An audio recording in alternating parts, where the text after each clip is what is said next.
Bonjour à tous et bienvenue pour cette nouvelle vidéo Marprod. Alors la deuxième partie du gros whip sur ma table Wargame de 4 plateaux.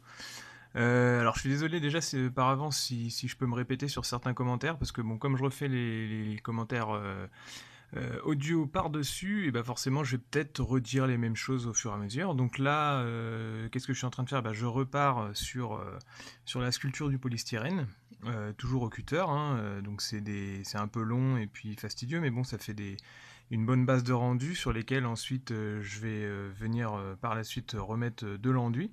Là je suis en train de découper toutes les tranchées qui serviront à installer donc les différentes gaines électriques qui font ensuite des bons tuyaux à plasma une fois qu'ils sont peints.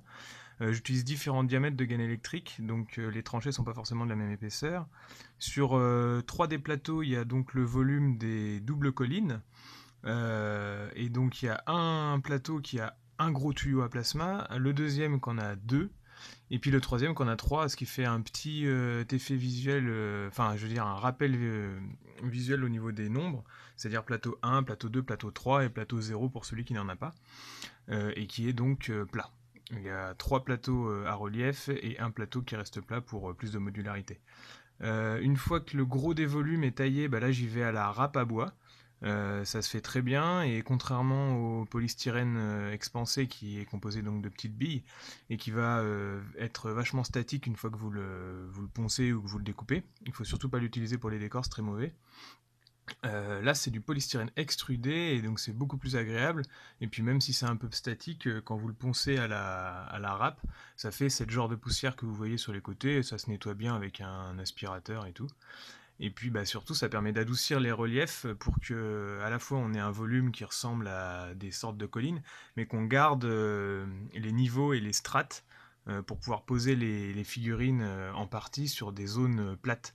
C'est très important de garder en même temps de la modularité, un effet visuel sympathique, mais que ça soit quand même pratique en partie. Et donc il faut des zones relativement plates, même sur les reliefs, pour pouvoir poser, que ça soit juste les plateaux, alors si vous voulez jouer à Battle là-dessus, ou si vous voulez poser les socles des figurines. Alors voilà, un petit coup d'aspirateur pour nettoyer la table une fois que j'ai poncé partout, histoire d'avoir un plan de travail relativement propre pour pouvoir continuer à bosser.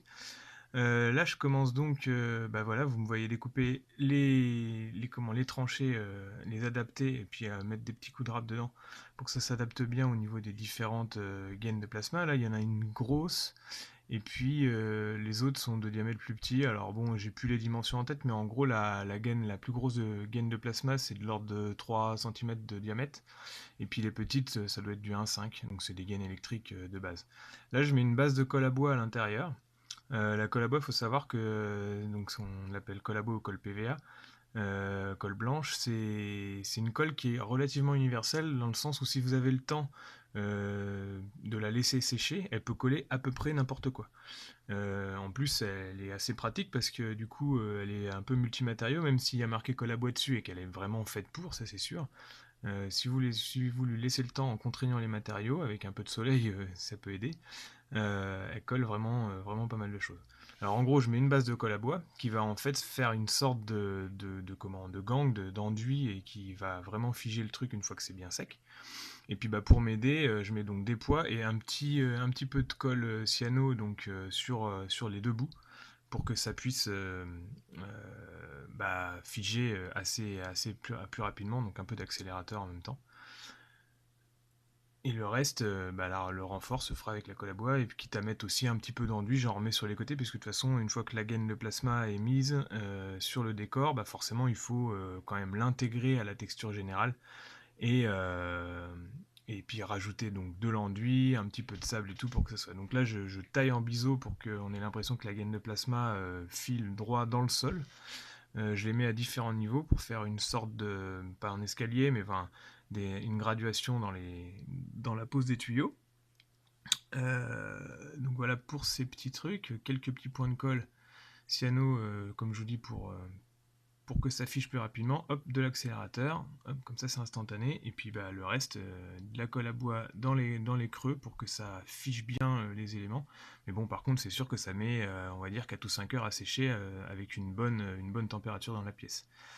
beaucoup plus si votre milieu il est humide. Moi je travaille dans un atelier qui est un peu troglodyte, donc du coup j'ai besoin de jouer avec le soleil ou alors carrément de mettre de la chaleur dessus, du décapeur thermique pour que ça tienne, pour que ça fiche bien. Là, je commence le gros travail à l'enduit, donc c'est-à-dire adoucir tous les volumes déjà avec de l'enduit. Je mixe en fait de l'enduit de rebouchage avec de la colle PVA. Ça marche très bien, c'est des matériaux qui matchent très bien entre eux. Et ça permet d'avoir donc la colle PVA qui colle bien à l'ensemble du plateau et puis que ce soit le bois ou le polystyrène et qui se mêle bien à l'enduit en faisant comme une sorte de, je sais pas comment dire, mais une peinture texturée. Et vous pouvez même rajouter du sable dessus. Alors là, je vous conseille par exemple de faire le mélange à côté, c'est-à-dire vous mélangez de l'enduit, de la colle PVA et du sable avec un petit peu d'eau. Ça vous fait une très bonne peinture texturée à passer soit au pinceau ou à la spatule.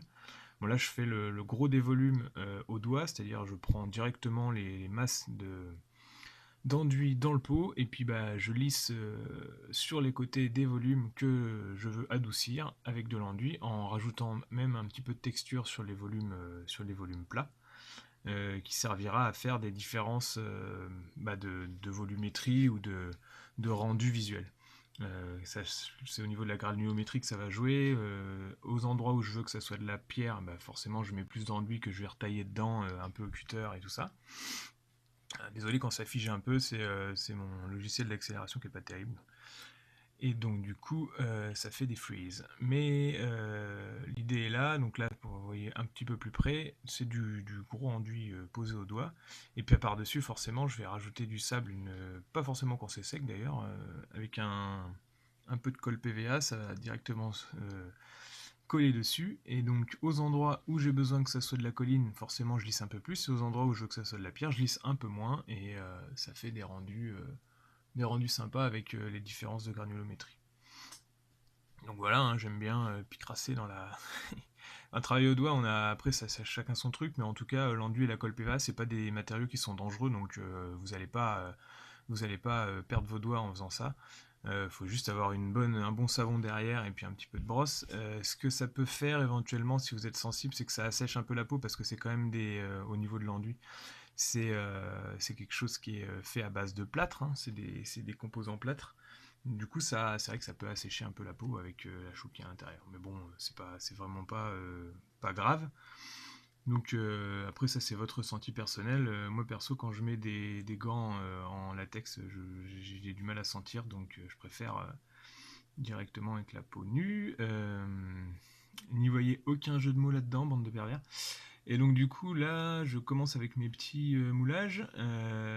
C'est des moulages de plaques donc grossiers que je mets pas bien sûr à la vente et qui me servent juste à texturer l'ensemble des routes et à faire comme si les plaques c'était avec le fil du temps déjà abîmées, que ce soit au niveau du passage des tanks ou même des dommages de bataille, hein, quand vous balancez un obus sur une plaque en béton, au bout d'un moment elle commence à souffrir je pense. Et donc du coup ça fait comme si la route elle était vraiment très abîmée, à moitié intégrée dans la terre. Je mets un maximum de plaques mais pas énormément non plus. Après c'est beaucoup de morceaux brisés, cassés. Et le tout sera ensuite retexturé par-dessus et intégré à la table avec une texture sable en du PVA qui sera légèrement plus fine. En fait, je garde le gros sable pour le mettre sur les volumes généraux de la table aux endroits où ça gêne pas les figurines, c'est-à-dire au bord des falaises ou alors derrière les gaines à plasma, au bord des collines, ce genre de choses. Et puis sur les routes, je garde un sable un peu plus fin qui fait que ça va faire vraiment deux textures différentes. Donc là, je colle mes plaques avec de la colle cyano et de l'accélérateur, parce que c'est beaucoup plus rapide, du coup ça permet de bien tenir et puis de les mettre en place, et ensuite de bouger les plateaux si j'ai besoin de les bouger pour faire autre chose. Si j'avais eu besoin de les coller à la PVA, bon, ça aurait quand même pris du temps. Mais derrière ça, je vais mettre l'enduit, comme je vous disais, et puis la colle PVA qui va renforcer carrément le collage sur toutes ces plaques. Donc là, faut pas avoir peur d'user de la colle glue, hein, mais bon, on va dire que c'est aussi parfois, enfin, les décors c'est beaucoup de récupération et il faut pas hésiter à faire soi-même. Mais des fois, on peut pas faire autrement que d'acheter un petit peu des matériaux qui sont un petit peu onéreux pour avoir un bon rendu. Et donc là, ça passe aussi par les matériaux de construction et la super glue, c'est quand même une super colle. Moi j'utilise presque ça, que ça même pour coller mes figurines, parce qu'il n'y a pas besoin d'avoir énormément d'autres sortes de glu pour faire le taf. Vous m'avez vu mettre également, donc là je suis sur le plateau du dessous que j'avais pas pu faire parce que forcément mon plan de travail était un peu limité et puis j'ai pas une place extensible. Donc, je suis obligé de travailler un peu les plateaux les uns sur les autres. Mais vous m'avez vu coller des petites plaques rondes au centre des tables. Alors ça peut à la fois servir de plaque d'égout et tout ça, mais aussi de repère, parce que souvent je les place à des distances, par exemple dans les 12 pas, enfin à la limite des 12 pas pour avoir des repères visuels en termes de parties et de règles. Et je fais généralement, au centre des plateaux également, je mets des petits repères comme ça qui servent, par exemple, si vous avez besoin de poser un objectif, bah, vous savez directement où est le centre du plateau. Donc c'est des petits trucs à avoir, ça rajoute un peu plus d'intérêt à la table, et puis surtout c'est bien pratique en partie. Bientôt pour la troisième vidéo, où là je vais repartir sur, on verra sur place parce que je me souviens plus ce que je fais. Et en tout cas, si ce genre de contenu vous plaît, n'hésitez pas à me lâcher votre abonnement et puis un pouce bleu, et surtout des commentaires, parce que moi le reste je m'en fous un peu, hein, les vues et tout ça. Mais je suis à fond sur vos commentaires puisque j'aime bien vous répondre, donc n'hésitez pas.